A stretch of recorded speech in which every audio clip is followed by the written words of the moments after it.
I've been completely burnt out lately. I want to go somewhere that can actually recharge me, like a shrine, maybe. But if I'm going all the way there, I want it to feel truly special. Like, yeah, this is the place.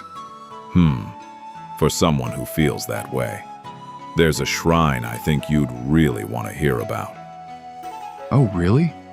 Like one of those places with spiritual energy? It's a bit different from that. They say there's a shrine that only those called by the gods can reach. Wait, what? What do you mean, like the location is just unknown? No, it's on the map. There's a road that leads right to it. But when people actually try to go, for some reason, they just can't get there. That sounds like something out of an urban legend. Actually, more people have had that experience than you'd think.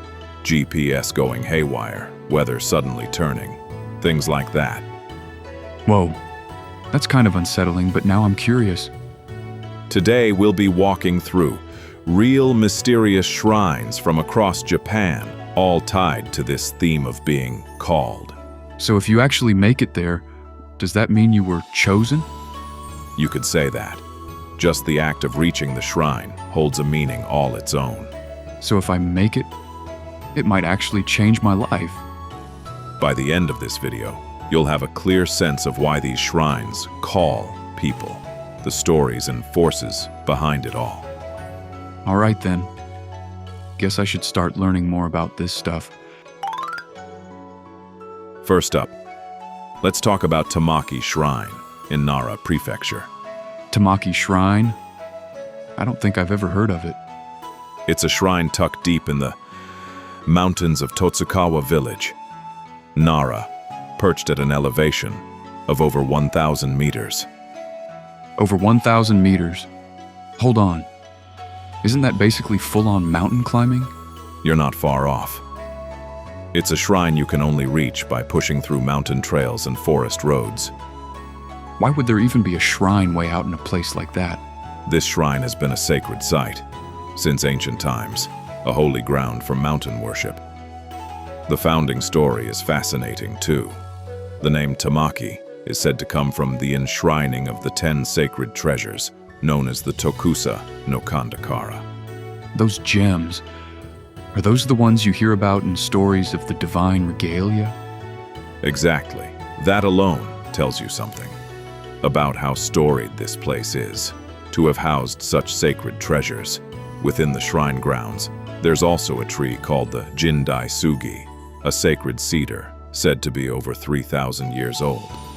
Surrounding it stand other ancient towering cedars, forming a truly breathtaking grove of giants. 3,000 years? I can't even begin to wrap my head around something that old. It truly is a place worthy of being called sacred ground. Maybe that's why I keep coming back to what you said, that only those who are called can find their way there. Shall we get into that?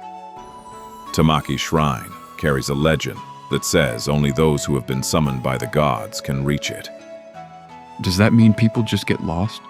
It's more complicated than that. When people try to go, their GPS breaks down, the road is closed, or suddenly something comes up and the whole trip falls through. Does that actually happen? It honestly sounds like a curse from a video game. There are actually plenty of accounts exactly like that. But on the flip side, some people have made it just by randomly wandering in on a whim. It's kind of eerie, but I'm starting to feel a little thrilled. Being called also means that the person's mindset and timing have finally clicked into place. That actually makes total sense to me. I've definitely had moments like that before. So, when you visit Tamaki Shrine, the key thing is to come with a genuine intention to pray, not just as a sightseer. So it all comes down to the mindset you bring with you. Exactly. The mountain environment can be unforgiving too. Fog rolls in, and the weather can turn without warning. Right. You mentioned mountain trails, so I'd imagine you need proper footwear and gear. That's right.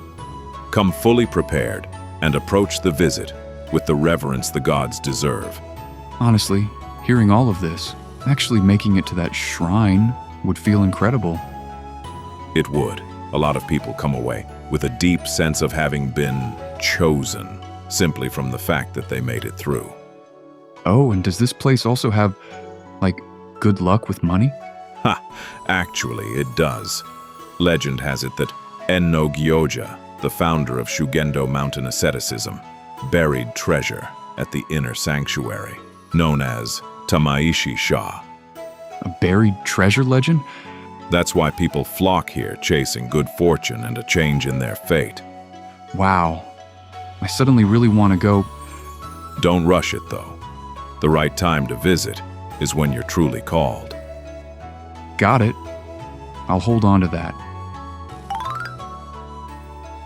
Next up, let's talk about Samuhara Shrine in Osaka Prefecture. Samahara? That's quite a name. Sounds like some overpowered move in an anime or game. Huh, you might think so, but it's actually a shrine with deep roots, dedicated to some truly remarkable deities. So where exactly is it? The main shrine is in Nishi Ward, right in the heart of Osaka. Surprisingly urban for a shrine.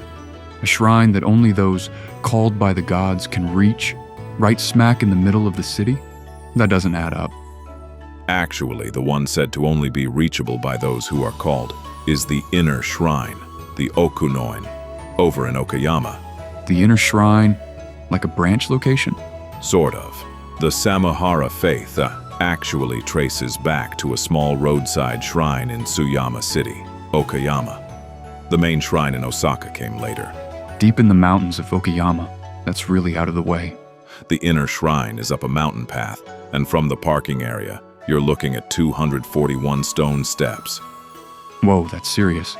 And the fact that the exact step count is known makes it somehow even more intense. Because the journey is no walk in the park, those who make it earn a real sense of accomplishment. Honestly, if you pulled that off, you'd walk away feeling like some chosen one kind of thing. People have reported getting completely turned around, or their GPS sending them somewhere totally random. There it is again, the gods' filter system. Some people have tried multiple times and still never made it, which is why they say only those called by the gods can get through. That sounds like the same deal as Tamaki Shrine. It carries the same kind of deep spiritual weight. It's also a place you shouldn't approach casually. Samuhara Shrine enshrines the Zoka Sanshin, the three gods of creation, deities who govern the source of all life and the power of divine protection. The power of divine protection? That sounds formidable. In fact, the Samuhara ring amulet, the Goshinkan from Samuhara, is renowned as a powerful ward against misfortune of all kinds. Oh, I've seen that online, but isn't it incredibly hard to get your hands on? It is. They're produced in very limited numbers, and getting one takes both timing and fate. The whole sense of being called just keeps building. On top of that, the founder is said to have built this shrine in gratitude and devotion after surviving the war through what he believed was divine protection. Wow.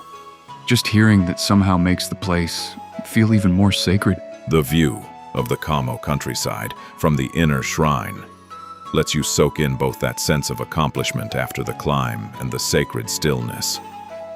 Remote, quiet, with a tough climb. But if you actually got there, it would feel like it truly meant something. Whether you get there is in the hands of the gods. But go in with a prepared heart and make the attempt. Maybe the path will open. All right, I'll get my head in the right place and make my debut at that inner shrine someday. Next, let's talk about Omiwa Shrine in Nara. That's the one written with the characters for Great God, right? But it's read as Omiwa? Exactly. It's located in Miwa in Sakurai City, and it's considered one of the oldest shrines in all of Japan. How old are we talking? What's especially fascinating is that it doesn't have a main shrine building at all. The sacred object of worship is Mount Miwa itself. Wait, the mountain itself is the god? That's right. Omiwa Shrine still preserves an ancient style of worship from long before shrine architecture. Became standardized. People would simply face the mountain and pray.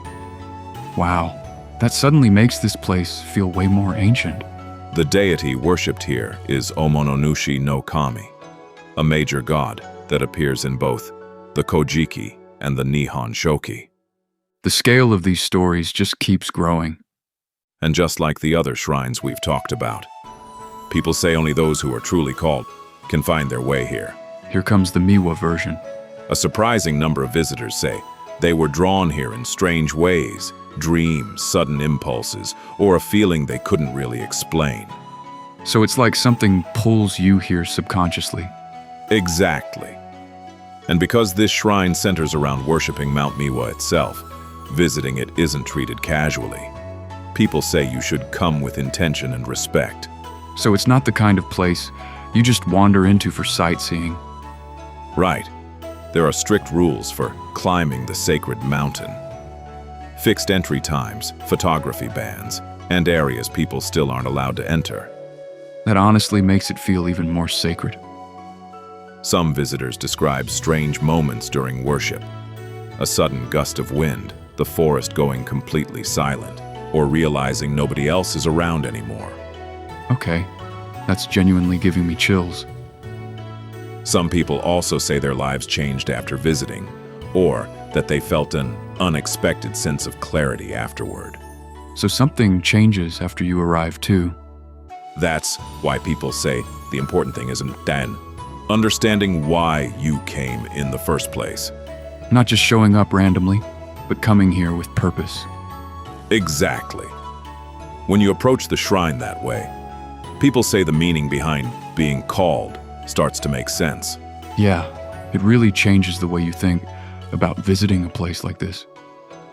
There's also an old legend tied to Mount Miwa itself, that the gods chose this mountain as their dwelling place. So, the mountain itself is literally sacred. Within the shrine grounds, there's also a sacred cedar associated with serpent worship. Snakes here are considered divine messengers. It feels like divinity exists in everything here. That's the kind of place Omiwa Shrine is. A place where some people feel there are things only the called are able to notice. I'd love to visit someday. But honestly, it doesn't feel like somewhere you visit lightly. And that's exactly why. If you ever feel that pull, you should go with a calm mind and a respectful heart. Yeah, if that feeling ever hits me, I think I really will go. Next, let's look at Oiwa Shrine in Ibaraki Prefecture. Oiwa Shrine? That sounds intense. Indeed.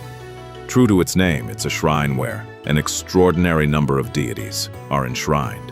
How many exactly? No fewer than 188 deities are enshrined there, including Kunitokotachi no Kami and Okunanushi no Mikoto. 188? Isn't that basically a divine all-star gathering? You could absolutely call it the all-star lineup of gods. Why would a place like that be said to only be reachable by those called by the gods? Visiting the shrine requires climbing Mount Oiwa, which rises above it. Ah, there it is. The mountain shrine pattern again. There's a separate mountain pilgrimage route alongside the regular visit, and it's definitely not an easy hike. Called it. The hiking kind. The path has steep stairs, slippery sections, and barely any signage. It's genuinely tough. So it's the same pattern. You set out to get there, but just can't make it? That's right. There are accounts of people saying, "I somehow just got lost," or "I sensed something off halfway up and turned back." So that means they just weren't called by the gods yet. And that's exactly why those who complete the mountain worship come away feeling, "I was chosen." It's not just physically demanding. It feels like you're being put to the test mentally, too. Exactly. So preparation is everything. Sturdy shoes, weather-appropriate layers, water and light snacks, and mental preparation too. What does mental preparation actually look like? Knowing why you're going and what you're hoping to receive. Having a clear intention within yourself.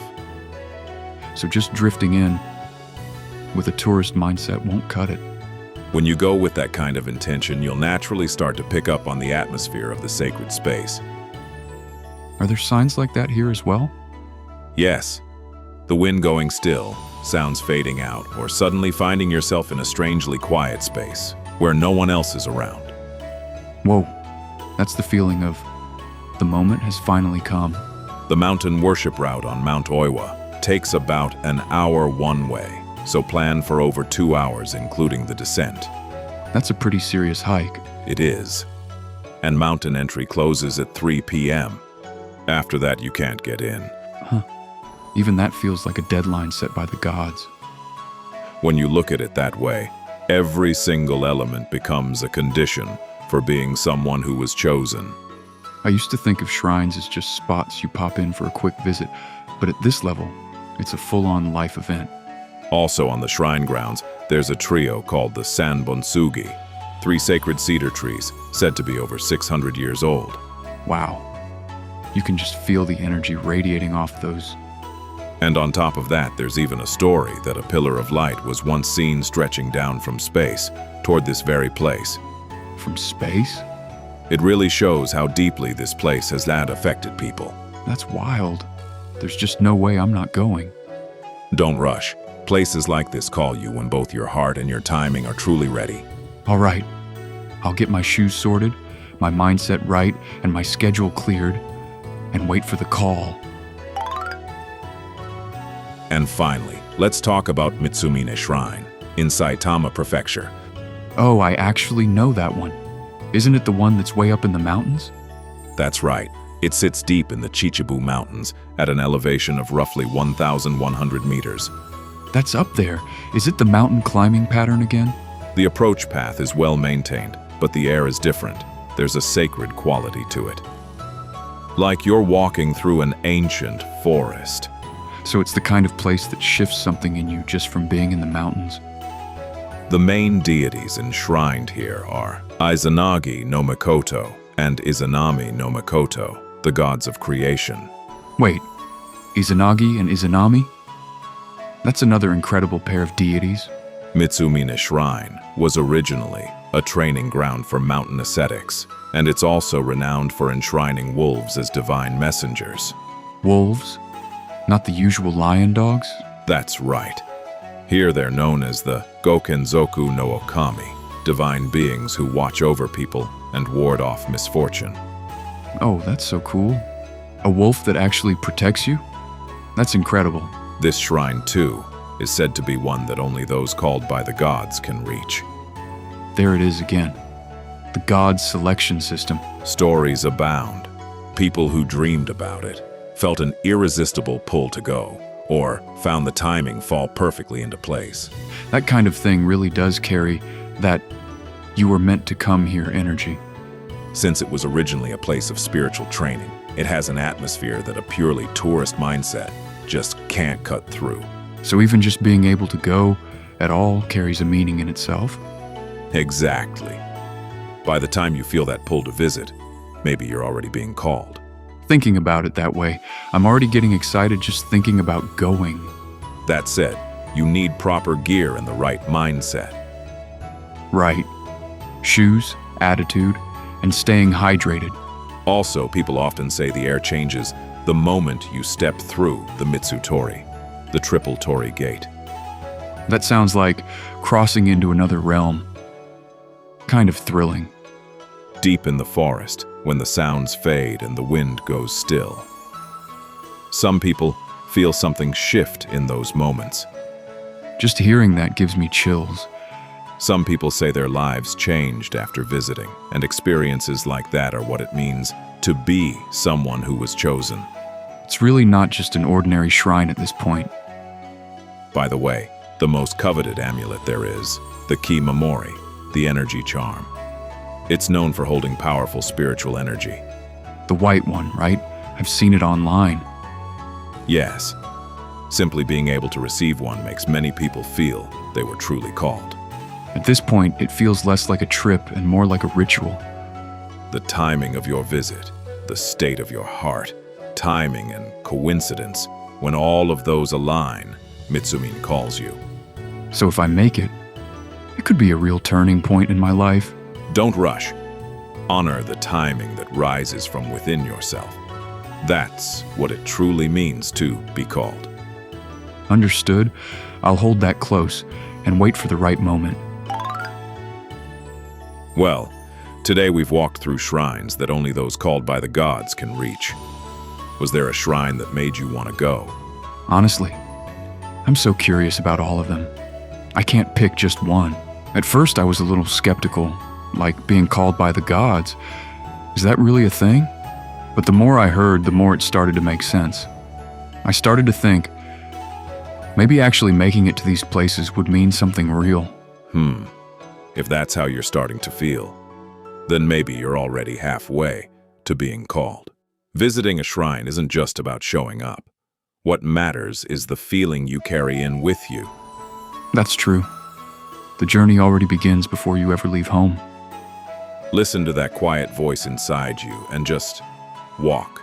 Sometimes that alone is enough to shift how you see the world. Somehow I feel calmer already. Maybe I'll put down my phone and go for a walk outside. Good. The place that's calling you doesn't have to be far away. What matters is whether you can notice the place your heart needs right now and actually listen to it. I see. Being called can only happen once your inner self is ready. Well said. Every little realization like that is its own form of purification. When life starts to feel like too much, or when you're at a crossroads, I hope you'll come back to today's conversation. And if you enjoyed this video, please hit subscribe and leave a like. And finally, I'd love to hear from all of you watching. Has there ever been a place where you felt called? Whether it's a shrine you've never been able to forget, or a spot you've always been drawn to. Drop it in the comments. Thanks so much for watching. See you in the next one.